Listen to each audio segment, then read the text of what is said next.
Paper 1, June 2019.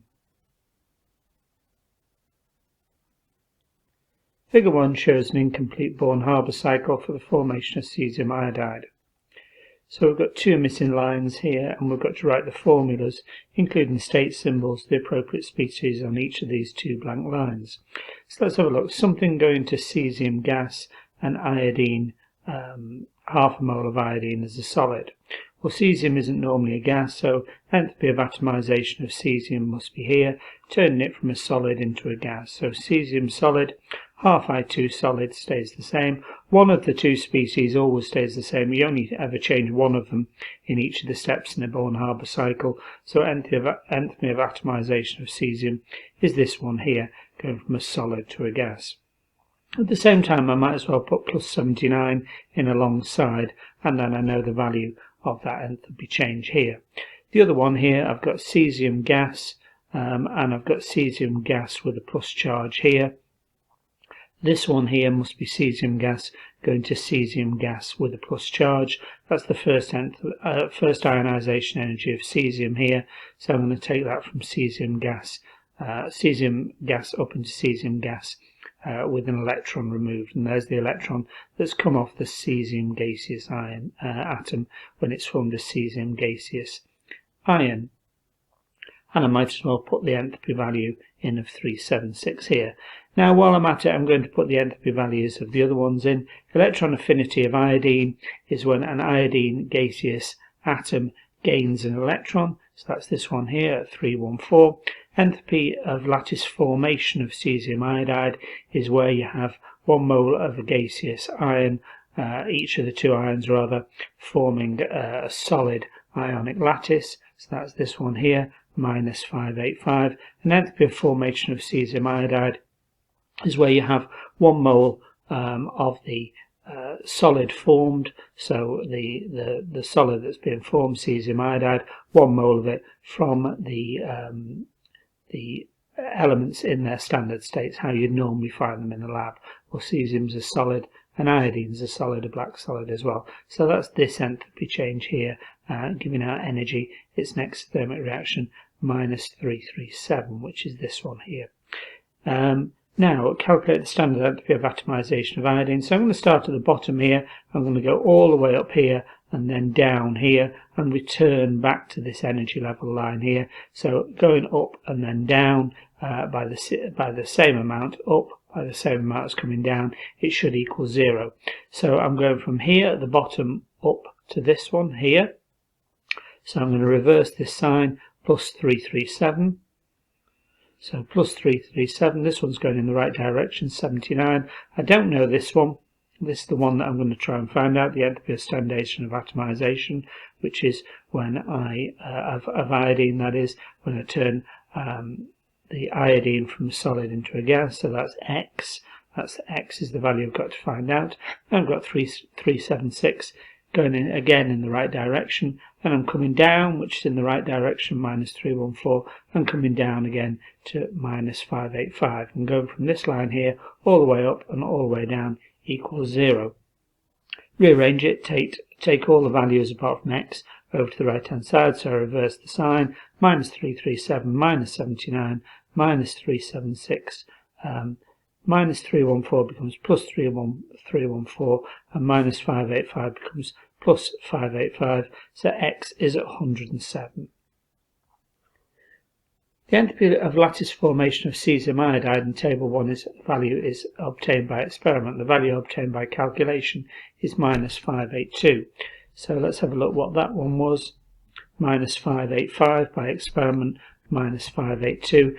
They're not very different at all. They're very, very similar. So this shows that cesium iodide is almost perfectly ionic. It's got no covalent character or hardly any covalent character at all. It's almost perfectly ionic because the values almost match. Use the data from table 2 to show that reaction is not feasible at 298. So I've got to work out the entropy change first of all. So delta S is my entropy change. Entropy of products minus entropy of reactants is used to work out entropy change.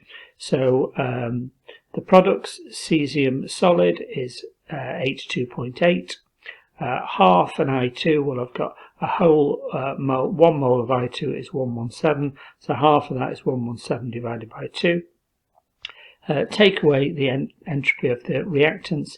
The reactants is cesium iodide solid, 130. I've got to minus that because it's take away 130, take away the entropy of the reactants, minus 130, and that equals 11.3. But if you look here, it's in joules per Kelvin, joules Kelvin to the minus 1 here, and my delta H is in kilojoules, so I've got to turn this from joules into kilojoules. Going from a lower unit value like joules up into kilojoules, I divide by 1000, so delta S now I've got as 0.0113, so I've divided 11.3 divided by 1000, I've got 0.0113 kilojoules per Kelvin. I've got the kilojoules and the kilojoules in the right unit value. So delta G is delta H minus T delta S. Delta H is 337. Take away T, the temperature is 298, it's in Kelvin, which is correct. Multiply by 0.0113. 337 minus 3.37, 334 kilojoules per mole. And because that's larger than 0, so delta G is feasible if it's larger than or equal to 0. It's larger than 0, and therefore the reaction is not feasible. Question 2. Time-of-flight mass spectrometry can be used to analyze large molecules. P, which is a large molecule, is ionized by electrospray ionization, and its mass spectrum is shown in figure 2. So its mass divided by charge, we'll assume its charge is +1, so its mass is 556. So mass divided by charge, mass divided by 1 is 556, so its mass is 556 of this P plus ion. In electrospray, the P will gain an H plus, so it'll actually be PH plus, and that will be that ion there. Give an equation to represent the ionization of P in this process and describe the process of electrospray ionization. So 3 marks to explain electrospray ionization. First of all, you dissolve it in a solvent. The solvent is usually methanol or water. Best to be a polar solvent with delta plus and delta minuses on it, like methanol or water, and volatile means that it's got a low boiling point. The sample is then injected down a capillary tube. It comes out the end of a capillary tube. A capillary tube or a capillary needle is a very, very, very fine needle, and it comes out as a mist. So when it comes out under pressure and is converted into a mist, and then a very high voltage is applied to the end of it, and that's when it gets the H plus. Another word for an H plus ion is a proton. The equation then is P. It's got to be a gas. It's coming out as a gas, a very fine mist. So it's coming out as a gas. So P, G for gas. It gains an H plus or a proton and turns into PH plus when it gains the H plus. And again, it's a gas. What is the relative mass of P? Well, H is got a mass 1, so H plus, where it's lost an electron. Electron doesn't weigh anything, or it's negligible, the weight of an electron, so it's a mass of 1. Take away an electron, which is negligible. That has got a mass of 1. So before, it is 556, take away a 1, so the mass of the P before it's gained the H plus, which has got a mass of 1, is 556, take away 1 is 555. A molecule Q is ionized by electron impact in a time-of-flight mass spectrometer. The Q plus ion has a kinetic energy of 2.09 times 10 to the minus 15 joules. This ion takes 1.23 times 10 to the minus 5 seconds to reach the detector. Length of the tube is in 1.5 meters. So this is correct in terms of units. Kinetic energy should be in joules, time should be in seconds, and the length of flight should be in meters. So it's all in the correct units here. Kinetic energy is half mv squared. So we're given that equation where m equals mass in kilograms and v equals speed in meters per second to the minus 1. Avogadro's constant 6.022 times 10 to the power 23. Give the relative molecular mass of Q. So, first of all, we're given the kinetic energy and we're given this equation. We want to try and work out m for mass. So therefore we need V squared. So we've got kinetic energy, we've got V squared, we can work out M and solve this problem here. V squared, well, velocity is another word for speed. So velocity is distance divided by time. We've got the distance, or the length of the tube, is 1.5. We've got the time used to reach the detector. So therefore we can work out V, or the velocity, which equals 1.5 divided by 1.2 times 10 to the minus 5 is the velocity. 12195.1.22. It's got a very high velocity, which is correct. Therefore, now I've got kinetic energy, which is 2.09 times 10 to the minus 15 equals half times m. I don't know m, that's what I'm trying to find out, multiplied by the velocity v squared. So that's 12195.1.22 squared. Solve those two, so mass is 4.18 times 10 to the minus 15 once I've multiplied both sides by 2 to get rid of the half, and then divide by 12195.1.22 squared. It comes out as 281 times 10 to the minus 25. It tells you here it's the mass in kilograms. Now if I'm going to work out moles, mass of 1 mole, which is the MR, therefore I need the mass in grams. So kilograms down into a lower unit value of grams are multiplied by 1,000, so 2.81 times 10 to the minus 25 multiplied by 1,000 is 2.81 times 10 to the minus 22. So if I have 1 mole, moles equals mass divided by MR. 1 mole is the MR, so MR is the mass of a particle, 281 times 10 to the minus 22, multiplied by Avogadro's constant, because that's the mass of one particle, therefore multiplied by the number of particles in a mole, and therefore it comes out as 169. So that's the mass of the particles in 1 mole, which is equal to the MR. 169, I've put it to 3 significant figures, because the rest of the numbers, 1.23, 1.50, 2.09, are to 3 significant figures. Question 3. State the meaning of the term periodicity. Periodicity is a row going across the periodic table, and it demonstrates a pattern or a trend. A pattern or a trend in the physical and chemical properties of the elements going across that period. So it's a repeating pattern of physical or chemical properties across that period. Identify the element in period 4 with the highest electronegativity value. Electronegativity is the power of an electron to withdraw electrons along a covalent bond towards itself. So you're looking for an element that that wants to gain electrons.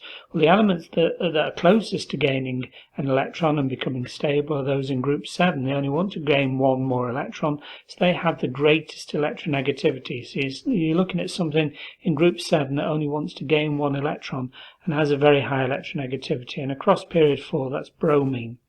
Identify the element in period 4 with the largest atomic radius. The largest atomic radius is in group 1. So potassium is in period 4, row number 4, in group number 1. The reason that potassium has the highest, in other words, the elements on the left of the period have the highest atomic radius, is because it's got the smallest number of protons. As you go left to right across the period, you get a larger number of protons and a larger nuclear charge. Being in the same period, they've all got 4 electron shells. So they've all got the same number of electron shells and the same shielding. So the electron shells provide shielding between the nucleus and the outer electrons. And the outer electrons are what determine the atomic radius. So the same number of electron shells, same amount of shielding, and potassium has the smallest number of protons, so the smallest nuclear charge. If I look at those 2 equations here, name the property of arsenic oxide that describes its ability to react in these 2 ways. We've got hydrochloric acid HCl and we've got NaOH, sodium hydroxide. Hydrochloric acid is an acid, sodium hydroxide is a base or an alkali. Something that will react with both acids and bases is said to be amphoteric. Question 3.5. Usually balancing equations is fairly straightforward. This one is very, very difficult. So first of all, if I look at the equation here, what can I determine first of all? There's two AS's on the left and one AS on the right. So I'll put a 2 in front of the ASH3 to get two AS's on each side. Now then, my next thing that I notice is that there's one Zn here and there's one Zn here, and they've got no numbers after them. So whatever number is in front of this Zn, the same number is in front of that Zn. I'm going to call it X. So this number here, X number of Zn's equal X number of Zn's. There's no other Zn's on the left or right of the equation, so I know those two numbers equal each other. Now I'm going to balance the n's in terms of X. So if I look on the right hand side, the number of n's inside the brackets is 2. So the number of n's that only appear in here is 2n multiplied by the number in front, 2x. The number of n's in there is 2. There's 2 n's inside the brackets multiplied by the number in front. I've got 2x number of n's. Now the number of n's there is 1, so this number here must be 2x. 2x number of n's on the left, 2x n's on the right. Now then, the next thing I can do is I can say that the number of H2O's, I'll call that y, and I can work out y in terms of x. If I look at the number of O's on each side, then I've got 3 O's here. I've got 2x multiplied by 3, that's 6x. So the number of O's on the left is 3 plus 6x. On the right hand side, I've got x times 3 times 2 is 6. 6x is the number of O's in this. And I've got y number of O's here. Cancel 6x on each side, y equals 3. So I know this number here equals 3. So what do I know so far? I know that this is a 2 and I know that this is a 3. Now what I can do is I can now balance the number of H's. If I look at the number of H's on the right hand side, so the number of H's on the right hand side is 2 times 3 here is 6 H's, none in this, and 6 H's on here. So I've got 12 H's here. The only place that H's appear is here, and there's 1 there, so that must be a 12. Now then, what I can finally do is I can balance the number of O's in here. Let's have a look at the number of O's. 3 and 12 times 3 is 36. There's 39 O's here. How many are in there? 3. So in here there's 36 O's. There's 6 there, so this number must be a 6, because 6 times 6 is 36. 6 ZN's, 6 ZN's there, and so now I've balanced it. 6, 12, 2, 6, 3. Question 4. Figure 3 shows some reactions of aqueous ions. What have I got here? I've got iron 2, iron 3, hexa-aqua iron 3 here. It's going to form precipitate J. Well, sodium carbonate produces hydroxide ions, so it's going to replace some of these waters with hydroxide ions.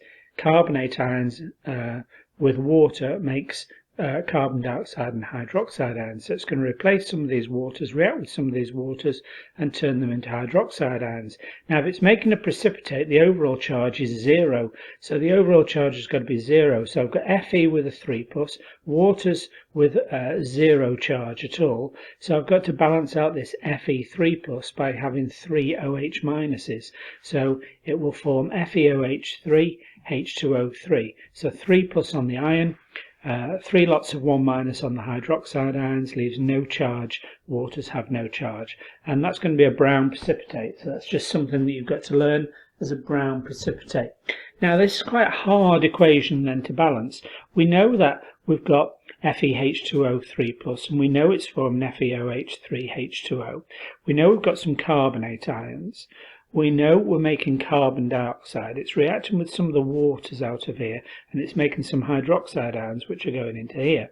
So this part isn't too bad, but then we've got a problem in that we've got to balance it still. We've got 6 waters here. We know that 3 of the waters are retained as ligands, and 3 of them are then released as waters. So we need a 3 here. Now then, if we have a look here, we've got 6 lots of H2O here, 6 waters on the left, 3 and 3 is 6 waters. So these OH3 OH minuses need to be balanced. So they've got to come from more of these waters in here. So more of the waters are being converted into OH3s as well. So I'm going to need a 2 in front of here. I'm going to need more of these to get the OHs balanced here. If I've got 2 lots of this, I've got 2 Fe's here, I'm going to need 2 Fe's here. Now I've got to balance the CO3 minus, the carbonate ion and the carbon dioxide. Well, let's have a look at this. How many oxygens have I got in this complex? I've got 6 times 2 is 12. In this complex here, I've got 3 and another 3 is 6 times 2 is 12. So the same number of oxygens in this complex is the same number of oxygens in this complex. But here I've got 3 H2O, I've got 3 O's. So I've got 3 extra O's on the right hand side. So the carbonate ion going to CO2 must create these O's on the right hand side. I've got 3 O's on the right hand side that don't appear on the left. Every time I turn a carbonate ion into a CO2, one of these O's become 2 O's, so I get an extra O onto the left hand side. So I'm going to need 3 each of those to balance up the oxygens. Give the formula of L and the equation for reaction 2. Concentrated HCl, so this provides Cl chloroligands here, but the Cl ligands, the chloroligands, are bigger than the water ligands, and you can only fit 4 around, so it's going to be FeCl4. We've got to work out what charge it's going to be. Well, Fe is still 3+, a chloroligand is a minus, so I've got a 3+ and 4 1 minuses, so that's going to leave 1 minus left over. 3+, 4 1 minus leaves 1 minus left over.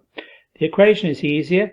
FeH2O 3+, 4 Cl minuses makes FeCl4 minus, and the waters are replaced by the 4 Cl ligands. Suggest a reagent for reaction 3. I need something that's going to reduce this, so I need a reducing agent, and zinc in sulfuric acid, excess zinc, plenty of zinc in sulfuric acid will reduce a transition metal. Give the formula of the precipitate M and state its colour. Well, M, so I've got ammonia. So ammonia, again, a bit like carbonate ions, will produce OH minuses. It's basic. It will produce OH minuses, and these will get replaced. Now, if it's a precipitate, it's got no charge. Fe has got 2+, because the waters have got no charge. So Fe2+ means I've got 2 OH minus ions. So Fe2+, OH minus, 2 of them will create no overall charge. Waters have got no overall charge, and that's going to be a precipitate. It's a green precipitate. Transition metals have different shapes and many show isomerism. Give the different shapes of complexes and show how they lead to types of isomerism.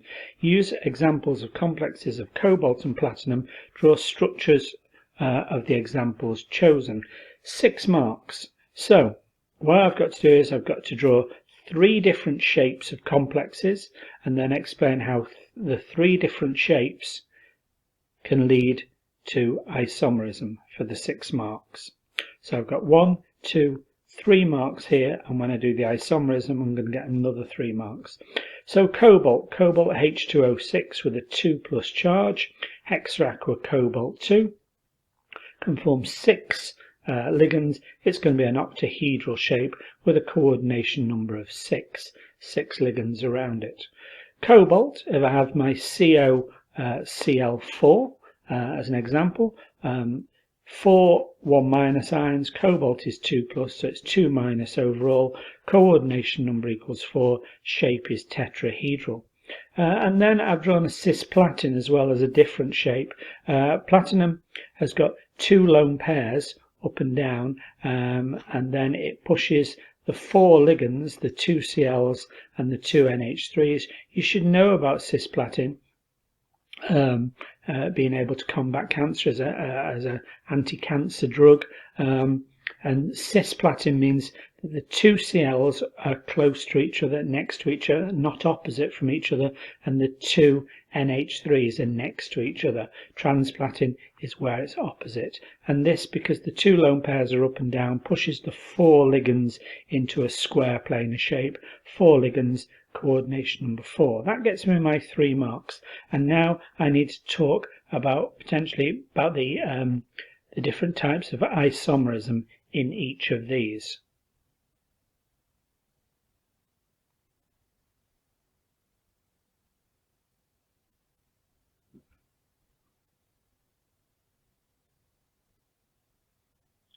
Okay, so cisplatin and transplatin. Cisplatin and transplatin, I've got the two Cls next to each other in cisplatin, and I've drawn them opposite each other for transplatin. So platin can be cis or trans in a square planar shape with the ligands either together, the same ligands together, two Cls together, or opposite in trans. That's a geometrical isomer. So a geometrical isomer where I've got cis and trans, also known as Z on the same side as each other, or trans being E. So I've got Z and E, or cis and trans. I could do the same with cobalt, so I could have cobalt, COH2O, 4OH2, so 4 water ligands and 2 hydroxy ligands. So, and then I could have the 2 hydroxy ligands next to each other as they are here in the plane, or opposite in the plane, and that's going to get you an extra mark as well. So by showing that I can have geometrical isomers in a square planar or an octahedral shape.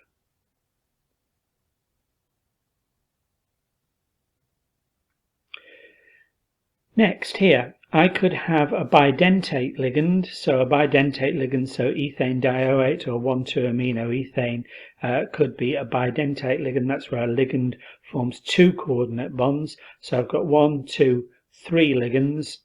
Still coordination number 6, but I've got 3 ligands, each with 2 coordinate bonds. And you can see here, if this is a ligand that's joined with covalent bonds, and then I've got 2 coordinate bonds in blue, then the ligand can be like this, and then another ligand, bidentate ligand, can be here, and then I can just join them up as a mirror image. So that's an example of a mirror image where I've got optical isomerism. M just represents any of the transition metals.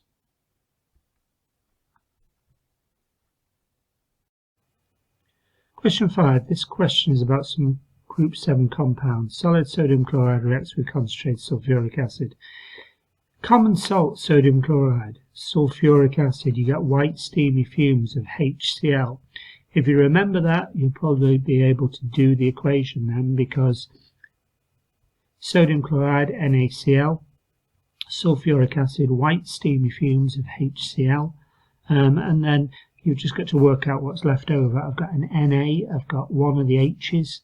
One H is there, there's 2 here, so I've got an H and I've got an SO4, sodium hydrogen sulfate. Let's have a look at the role of the sulfuric acid. Well, it's added an H to the Cl. Something that adds H pluses to a compound that's an H plus donor is an acid.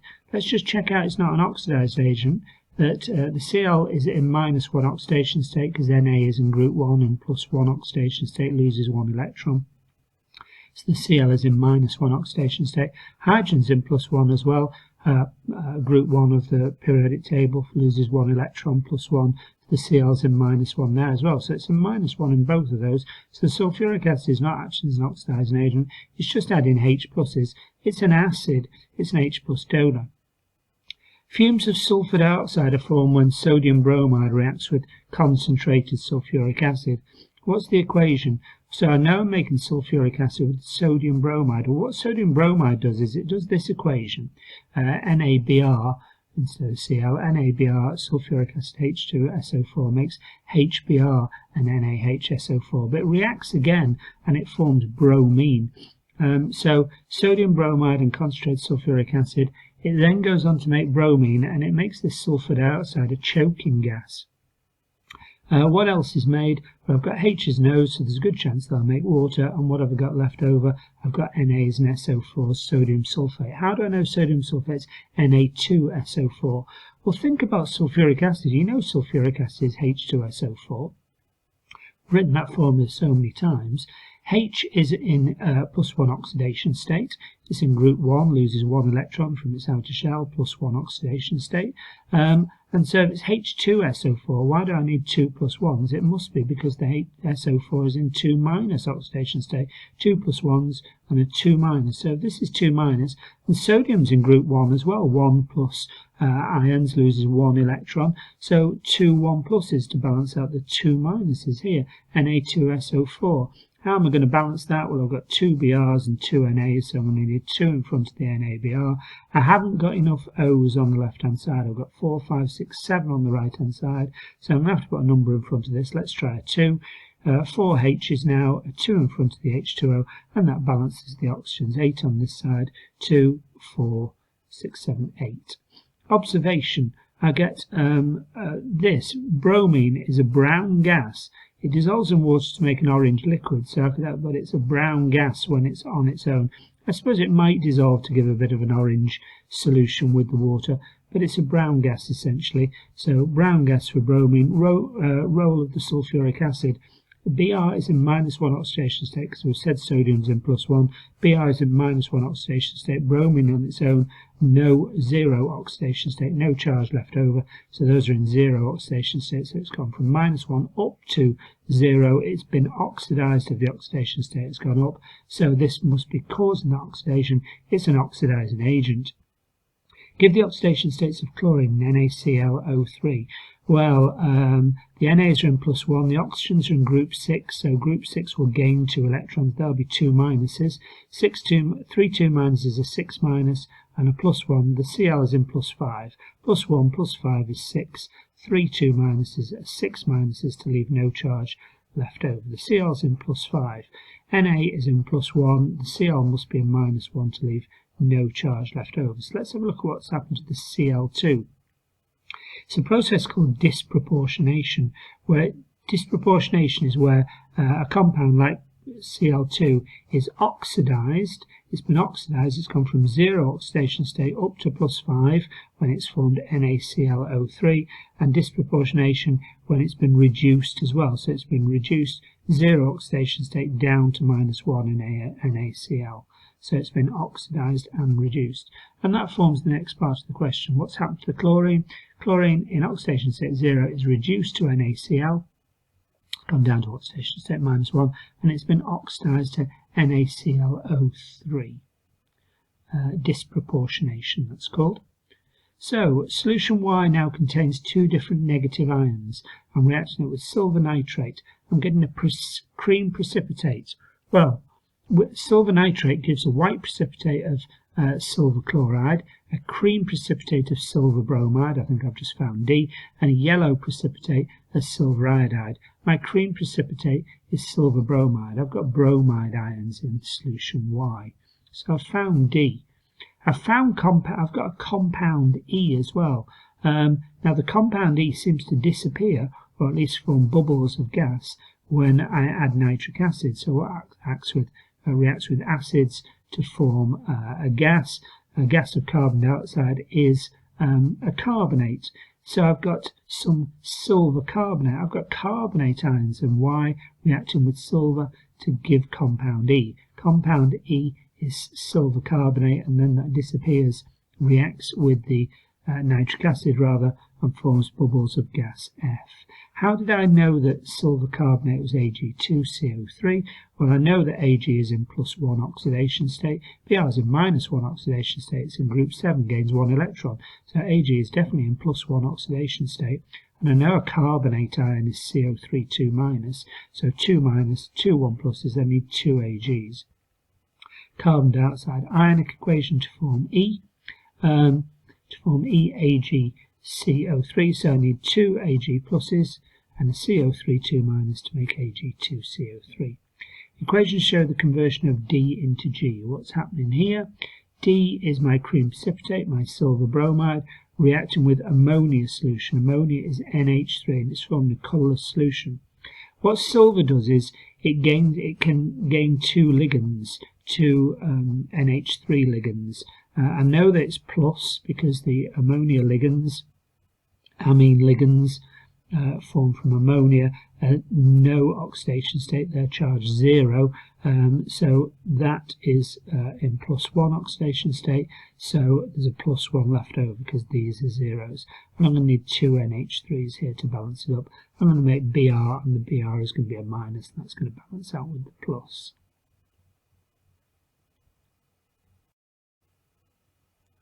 Question 6. A student does an experiment to determine the percentage of copper in an alloy. An alloy is a mixture of metals, so you've got copper in with a mixture of other metals. The student reacts 985 milligrams of the alloy with concentrated nitric acid to form a solution. All the copper in the alloy reacts. So 985 milligrams. Let's get that into grams first of all. So we've got 985 milligrams, then to convert a lower unit value milligrams up into a higher unit value of grams, I divide by 1,000. So 985 divided by 1,000, 0.985 grams. I like it to be in grams because I'm going to do something with moles. And moles equals mass divided by mR, and the mass has got to be in grams. It says it's in 250 centimetre cubed of water, or 0.25 decimetre cubed of water if you like. So taking 25 centimetre cubed and dividing by 1,000, 250 centimetre cubed of water, or 0.25 decimetre cubed of water. But then it takes 25 centimetre cubed sample out of the 250. So it's taken a tenth of the solution. So I'm going to convert it back at the end. I'm now working with a tenth of the solution. So any calculations I do are a tenth of the amount of the original before I took the sample out. I need to remember that. So it says here, it transfers 25 centimetre cubed sample, uses 9 centimetre cubed of 0.08 mole per decimetre cubed sodium thiosulfate. So I've got a volume and I've got a concentration. Concentration equals moles divided by volume, but the volume's got to be in decimetre cubed. So to get centimetre cubed up into higher unit value of decimetre cubed, I divide by 1,000, so that's 0.009. So concentration equals moles divided by 0.009 decimetre cubed. Multiply the two together, I've now got the moles of sodium thiosulfate. Now you need to look carefully at this reaction here. 2 moles of copper make 1 mole of iodine. 2 copper make 1 mole of iodine. And then 2 moles of thiosulfate react with the 1 mole of iodine. So the 1 mole of iodine that's made here from the reaction of copper and iodide ions, the 1 mole of iodine reacts in the second step with the sodium thiosulfate. This is the sodium thiosulfate here. This is the thiosulfate from the sodium thiosulfate. And it reacts with 1. So 2 moles of copper make 1 mole of iodine, and 1 mole of iodine react with 2 moles of sodium thiosulfate. So in this two-step reaction, 2 moles of copper react with 2 moles of sodium thiosulfate. So the same number of copper and the same number of sodium thiosulfate react in this two-step reaction. So my number of moles of copper equals the same as the sodium thiosulfate, 0.0072. So my number of moles of copper reacting is 0.0072, the same as the sodium thiosulfate. But remember, this is only in a tenth sample, so I need to multiply by 10. So my original sample I had 0.0072 moles of copper. Now I know that the MR of copper is 63.5 from my periodic table, so moles is mass divided by MR, 63.5, multiply the two together, the mass of copper in there is 0.457 grams. Now then, 0.0457 grams, and the mass of the alloy, the mixture of copper with other metals, was 0.985 grams. So I've got 0.457 grams out of 0.985 in total. Divide the two, smaller by the larger, multiply by 100, 46.4. Let's just check my number of significant figures. 3 significant figures, 3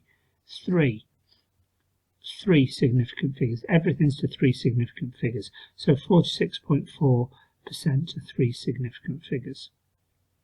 Suggest 2 ways in which the student could reduce the percentage uncertainty. Well, the percentage of uncertainty goes down if you take a bigger measurement of something. So there's less uncertainty if the measurements that you're taking are bigger. So how can I get a bigger volume of sodium thiosulfate used? I could use a lower concentration of it. A lower concentration of it would mean that I'd get a larger volume for the same number of moles. The other way of doing it would be to use more of the alloy. So more of the alloy would need more of the sodium thiosulfate. So in both cases, I'm trying to get a larger reading of sodium thiosulfate, either by using a lower concentration of sodium thiosulfate, so I need a larger volume to get the same number of moles, or a larger amount of alloy, and therefore I need a larger amount of sodium thiosulfate to react with it.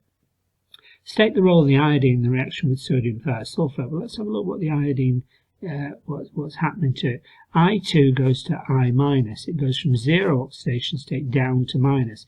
It's been reduced. So if it's being reduced in a redox reaction, the other substance must be oxidized. So this must be causing the sodium thiosulfate to be oxidized. It's an oxidizing agent. Let's just check it's been oxidized. 2 minus left over. 3 lots of minus 2 oxygens in group 6 of the periodic table gains 2 electrons, 2 minus. 3 2 minuses is 6 minus. 2 minus left over, so these two S2s must be plus 4, they must be in plus 2 each. Here S4O6, 6 2 minus is 12 minus, 2 minus left over, so these 4 S's must be a total of 10, 2.5. So yes, it's increased from oxidation state 2 up to oxidation state 2.5. It's been oxidized, so the I2 must be an oxidizing agent. Give the full electron configuration of copper 2 ion. Well, copper is 29, so it's got an atomic number of 29. If it's a copper 2 ion, it's 2 plus, lost 2 electrons. I need 27 electrons.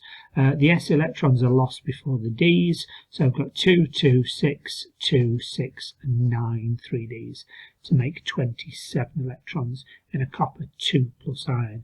Copper 1 iodized is white solid. Explain why a transition metal might be white, or why a solid may be white. It means that the metal in there hasn't got any 3D electrons, or it hasn't got any 3D electrons, or it's got a full 3D electron level.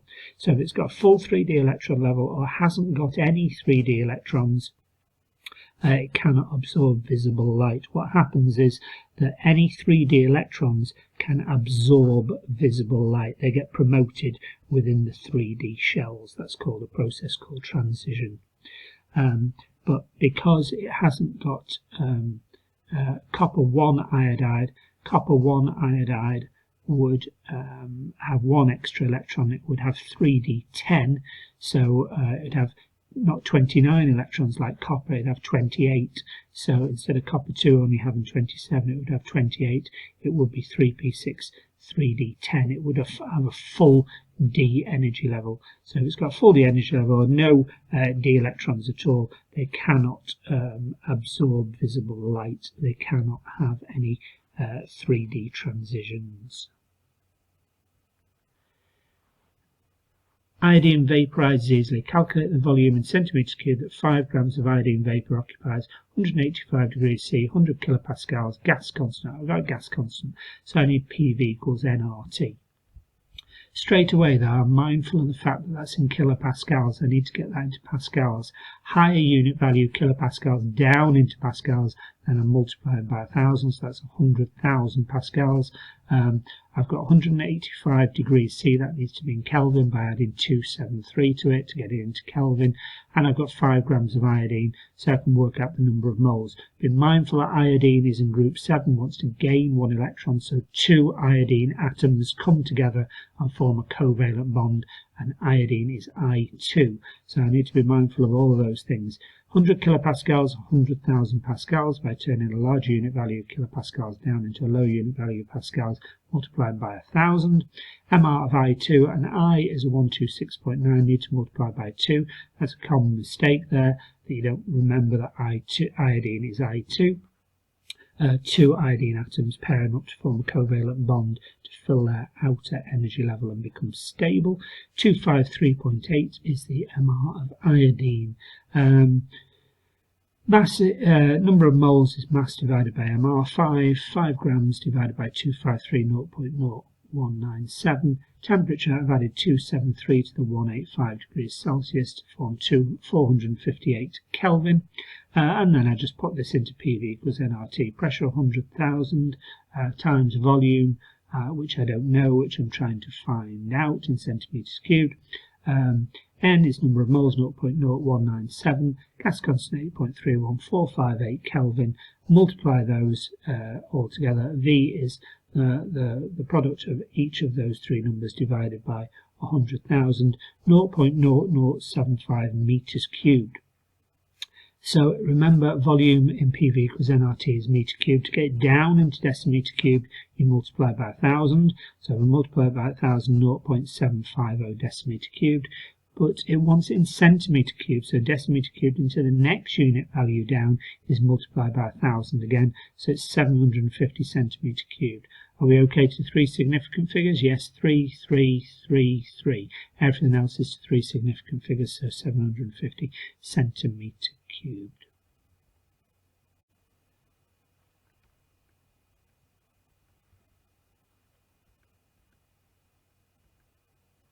Question 7. Sulfur trioxide decomposes on heating to form an equilibrium mixture containing sulfur dioxide and oxygen. A sample of sulfur trioxide was heated and allowed to reach equilibrium at a given temperature. The equilibrium mixture contains 6.08 grams of sulfur dioxide. This is the sulfur dioxide here. 6.08 grams. I know its formula is SO2, so I can work out its MR. I've got a mass, I've got an MR. I can calculate number of moles. Moles is mass divided by MR. 6.08 is my number of grams. MR is a 32.1 for a sulfur. 2/16 for an oxygen is 64.1, 0.949 moles of this. But every time 2 moles of sulfur dioxide is made, only 1 mole of oxygen, half the amount of oxygen is made. So the number of moles of oxygen made is half of that, 0.949 divided by 2, 0.0474 moles of oxygen. It's asking me to calculate mass. Well, I know the MR of oxygen, 2/16 is 32, so 0.474 moles of oxygen equals the mass divided by the MR, 32. Multiply the two numbers together, 1.52 to three significant figures. There is no chosen three significant figures. It's because the number of grams is to three significant figures. 7.2. This is for an equilibrium mixture. When you get an equilibrium mixture containing gases, you've got to use something called Kp. Normally Kc is the equilibrium constant, where C stands for concentrations, but this time we've got Kp. And Kp is the partial pressures. I'll explain what those mean in a little while. So first of all, what you need to do is you need to have a look at the amounts of the moles and work out something called the mole fraction. So you add up the total number of moles of all of the gases. 0.32 add 1.2 add 0.6 is 2.12. That's the number of moles of all of them. And then you work out the fraction of sulfur trioxide that's in the mixture. So that's 0.320 moles of sulfur trioxide out of a total of 2.12, and that's something called the mole fraction. 0.32 divided by 2.12, which is the total number of moles, 0.15. SO2, 1.2 divided by the total, 1.2 divided by 2.12, 0.57, and O2 is 0.6 divided by 2.12, 0.28. Okay, now my Kp, it's calculated in the same way as a Kc. A Kc would be the concentration of SO2 squared multiplied by the concentration of O2 divided by the concentration of SO3 squared. And you do it in exactly the same way, except that Kp is something called the partial pressure of the SO2. So instead of the concentration, it's something called the partial pressure. Still SO2 squared, partial pressure of O2 divided by partial pressure of SO3 squared. So instead of concentrations, you've got partial pressures of things, and we use round brackets rather than square brackets. Partial pressure of SO2 squared multiplied by the partial pressure of O2 to the power 1, because there's 1 in front of it, divided by the partial pressure of SO3. How do I convert mole fractions into partial pressures? I take the mole fraction and multiply by the total pressure to work out the partial pressure. So if I had the total pressure, I'd multiply each of these by the total pressure, work out the partial pressure, plug them in, and work out Kp. However, this question is tricky because it's back to front. I've been given the Kp and it wants me to work out the total pressure. So this is what I have to do. To turn this into a partial pressure, I would take 0.15 and multiply by the total pressure. Let's call the total pressure P. So the partial pressure will be the mole fraction multiplied by the total pressure P. 0.15 multiplied by P. 0.57 is the partial pressure of SO2 multiplied by the total pressure P. 0.28 multiplied by the total pressure P for the partial pressure of O2. And I've been given the Kp. So Kp is 6.72 times 10 to the power of 5. So this value here, which is the partial pressure of SO2 squared, which is 0.57p squared, 0.57p squared, multiplied by the partial pressure of O2, which is 0.28p to the power 1, because it's just to the power 1, divided by the partial pressure of SO3, which is 0.15p, and it's a squared because there's a 2 in front of it, so it's divided by partial pressure of SO2 squared divided by 0.15 squared p squared. Now I've expanded them, so 0.57p squared, I've expanded it. Expanded the this whole thing squared. 0.15p squared in total is the same as 0.15 squared p squared when you expand it. So I've expanded these, and then what I've done is I've divided by p squared top, divided by p squared bottom, and it leaves me 0.57 squared, which is 0.325. P squared and p squared top and bottom have disappeared. 0.28p divided by 0.15 squared, which is 0.225. And then I've rearranged this equation. 7.62 times 10 to the power 5 multiplied by 0.0225 equals 0.325 times 0.28p, divided then by 0.325 and divided by 0.28, and it comes out that the total pressure was 1.88 times 10 to the power of 5, and it's in pascals because the Kp is in units of Pascal. 7.3. For this reaction at 1050 K, that's the temperature, the equilibrium constant is 7.62 times 10 to the power of 5 Pascal. At a lower temperature, 500 K, the Kp is 3.94 times 10 to the power of 4. So it's a lower pressure, lower Kp rather. So at the higher temperature, it's a higher Kp. Let's just have a look here. What's the Kp? The Kp is the pressures, partial pressures of these two gases on the right divided by the partial pressure of the gases on the left. So if it's a big Kp, it means that the partial pressures of the products, the things on the right, are high. So at a big Kp, which is this one, at a high temperature, there's a big Kp. At a high temperature, where there's a big Kp, there's a lot of products, a lot of the substances on the right hand side. So at a high temperature, I'm getting lots of substances on the right hand side. Explain how this information can be used to deduce that the forward reaction is endothermic. Well, if the forward reaction were endothermic, in other words taking in heat, if I provide heat, then it will go to the right hand side, because going to the right hand side it's endothermic, taking in heat. By Le Chatelier's principle, it says that whatever I do, it will lower or oppose that change. So it's going to the right hand side, it's endothermic, taking in heat. If I provide heat, it will go to the right hand side to try and take away some of that heat. So that's proving, therefore, at the higher temperature there are more products, it's moving to the right hand side at the higher temperature, and it must be endothermic because Le Chatelier's principle says if I raise the temperature and make the temperature high by Le Chatelier's principle, it will go therefore to the right hand side and lower that temperature because it's endothermic. The easiest way of saying that is Kp is higher at higher temperature. High Kp means the equilibrium would shift to the right to try and lower the temperature by Le Chatelier's principle. Use data from question 7.3 to calculate the value of Kp at 500 K for the equilibrium represented by this equation. Well, first of all, we know from the previous equation, from the previous question, that Kp is this. Kp is partial pressure of SO2 squared multiplied by partial pressure of O2 divided by the partial pressure of SO3 squared. So I know that. That's just written out again there. For this one, the Kp is the partial pressure of SO2 to the power 1 multiplied by the partial pressure of O2 to the half, because it's got a half in front of it, divided by the partial pressure of SO3. So I am going to square everything in this. So Kp squared multiplied by partial pressure of SO2 squared.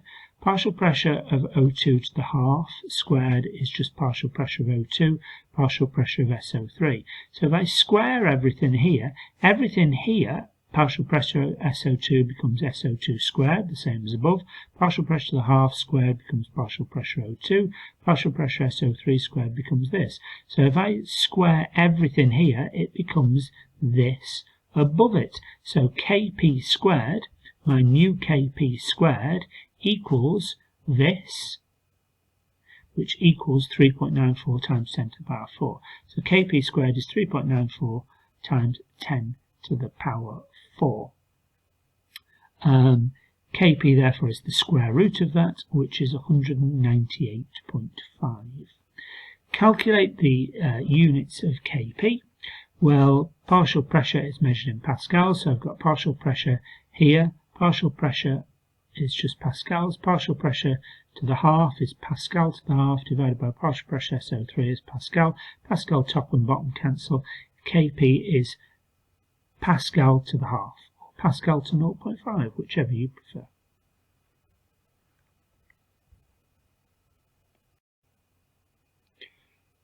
This question 8, is about structure and bonding. Draw a diagram to show the strongest type of interaction between two molecules of ethanol.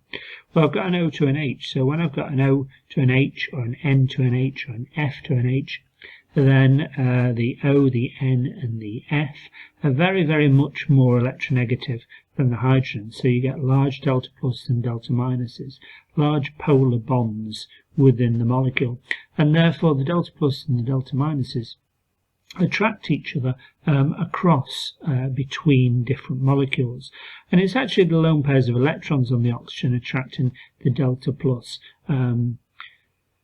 that cause the hydrogen bonding, as well as the delta minus as well on the oxygen. So the oxygen's got a delta minus, and it's also got lone pairs of electrons, and so you've got to draw the shape of the molecule, and you've got to draw two molecules with intermolecular hydrogen bonding, and you've got to draw it in the correct shape.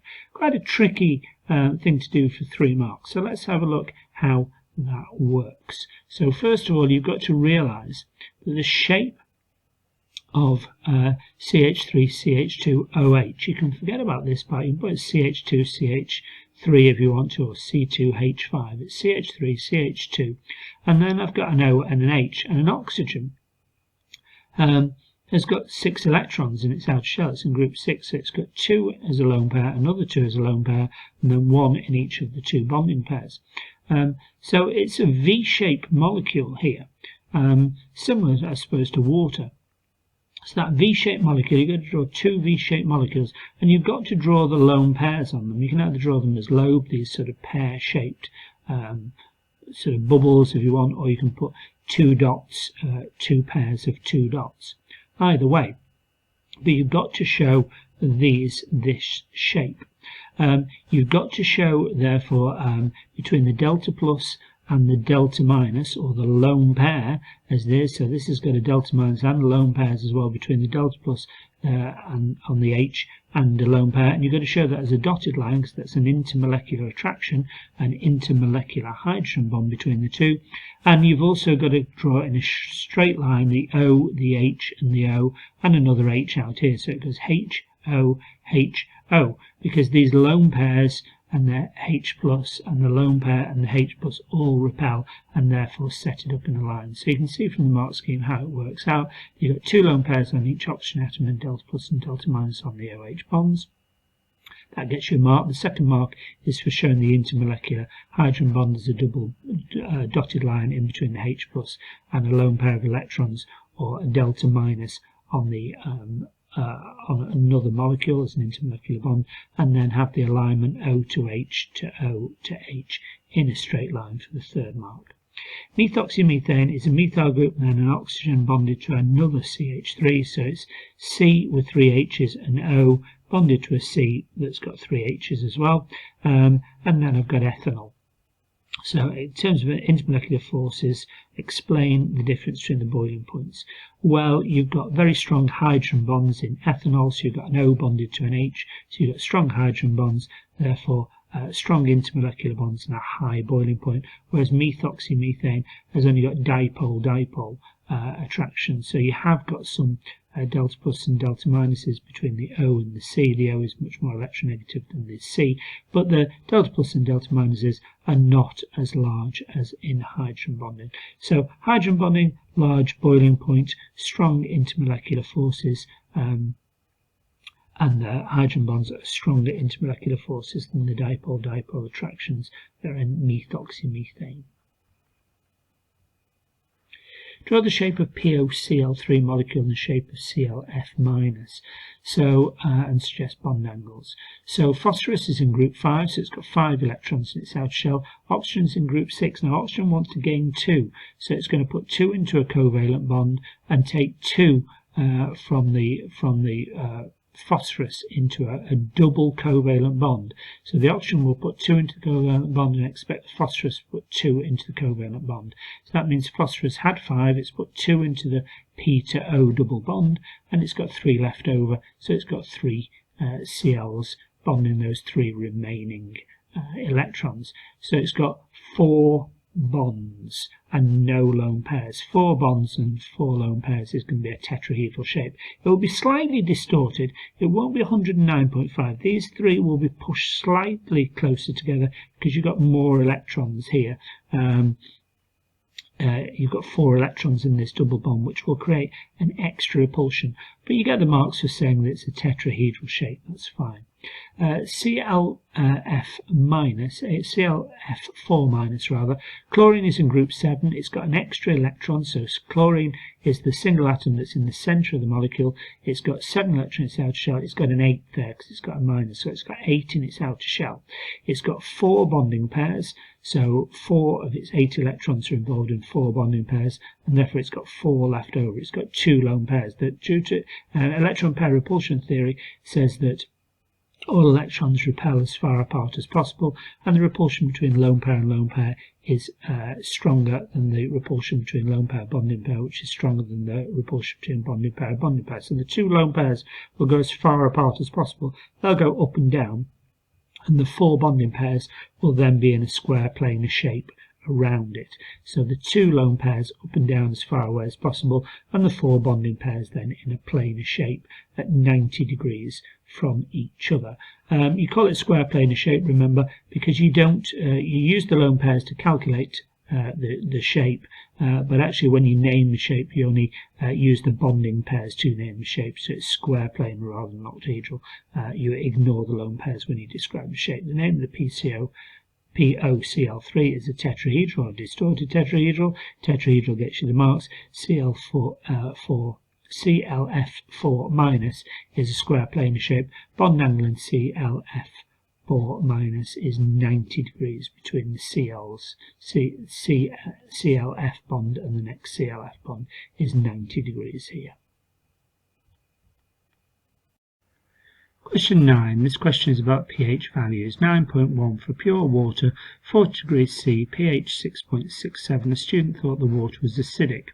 Presumably the student thought the water was acidic because the pH was less than 7, but the pH tells you pH is minus log to the base 10 of hydrogen ion concentration.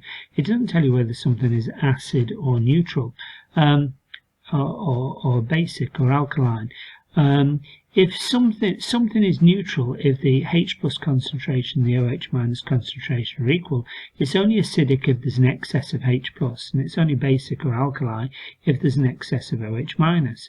So in water, there's an equal concentration of H plus and OH minus, and that's why it's neutral.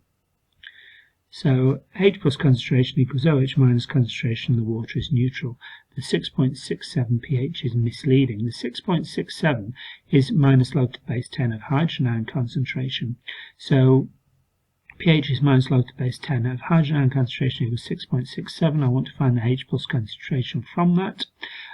So if I inverse both signs, so log 10 of hydrogen ion concentration now equals minus 6.67, and I inverse log minus 6.67, I find out the H plus concentration is 2.138 times 10 to the minus 7. Now Kw, the equilibrium constant for water, always equals the H plus concentration multiplied by the OH minus concentration. That's just something you've got to learn. And since H plus concentration equals OH minus concentration, we can replace OH minus concentration with H plus concentration. So Kw equals H plus concentration squared. We know the H plus concentration, 2.138 times 10 to the minus 7 squared. Kw is 4.57 times 10 to the minus 14. Sodium hydroxide added gradually from a burette 25 centimeters cubed of 0.08 mole propanoic acid at 25 degrees C. I can see that this is a weak acid because it started out at about pH 3 and the pH is only rising slowly. When I get a weak acid and a strong base like sodium hydroxide, I get a buffer here. I'm making a buffer, and that's why it's only rising slowly here. I'm getting a buffering effect here at around about when about 1 centimeter cubed of the sodium hydroxide has been added, it's starting to slow the rise in the pH around about here. I'm getting buffering effect, and then around about here at the equivalence point, pH 7, when both number of moles of propanoic acid and sodium hydroxide are an equal amount at pH 7. After that, I get a sharp rise at my equivalence point. When my end point or my equivalence point, and the pH rises very, very quickly up to pH 12.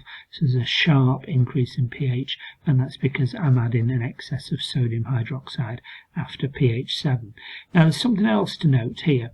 Equivalence is when 19.5 centimeter cubed of sodium hydroxide is added. So equivalence at pH 7 is when I've added equal volumes, equal moles rather, of sodium hydroxide and propanoic acid. If I read down from pH 7, I'll find that 19.5 centimeters cubed of sodium hydroxide, that's equivalence when equal numbers of moles of the sodium hydroxide and propanoic acid have been added, and it's pH 7.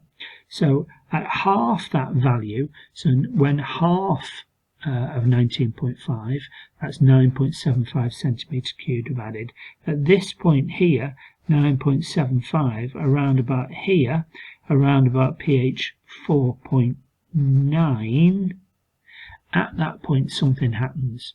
At that point, at half equivalence point at pH 4.9, when half of my sodium hydroxide has been added, then pH equals pKa. So 4.9 equals pKa, which equals minus log to the base 10 of Ka.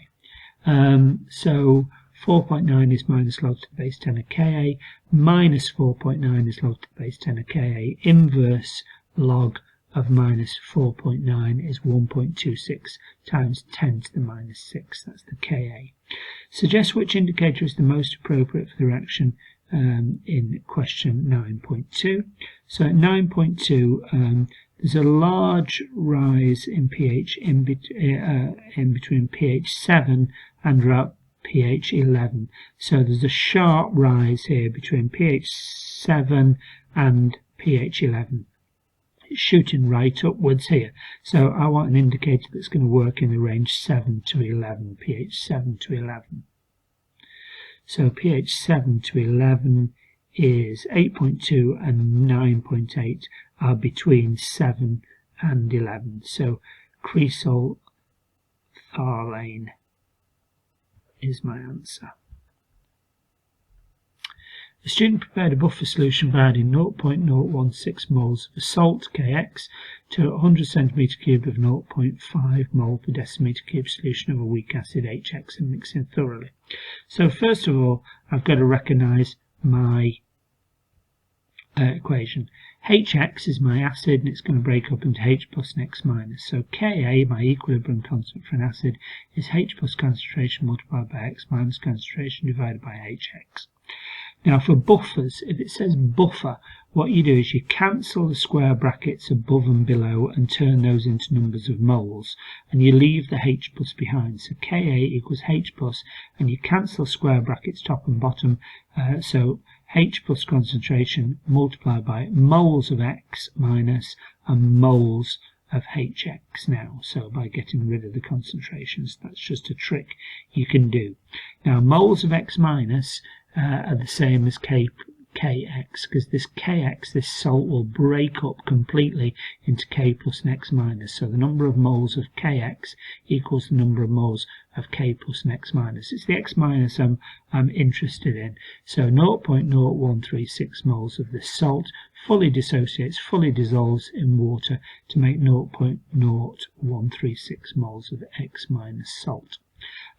What about my Hx concentration? My number of moles of Hx here now that I want. Number of moles. Moles is, concentration is moles divided by volume. So moles is my concentration multiplied by my volume. I need to get this in decimetre cubed by dividing by 1,000. So small unit value centimetre cubed up into decimetre cubed. I divide by 1,000, 0.1.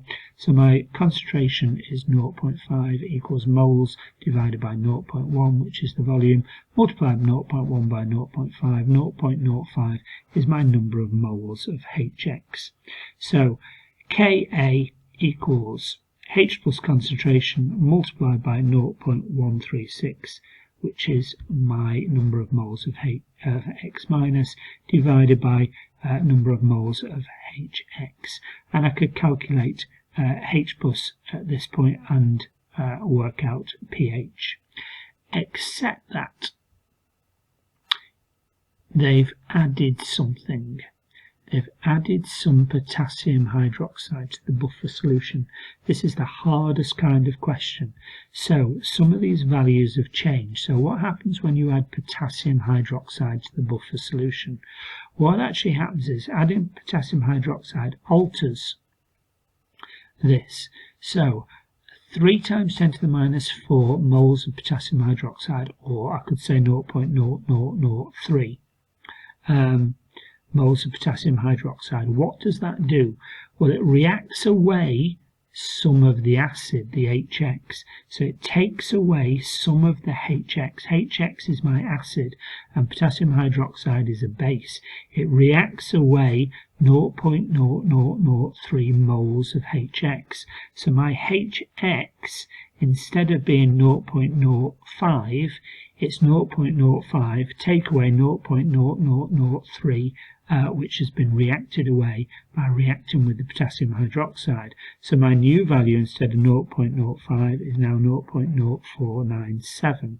And when the acid, the Hx, reacts with the potassium hydroxide, it makes salt, it makes X minus. So that goes up by 0.0003 as 0.0003 moles of salt X minus are made.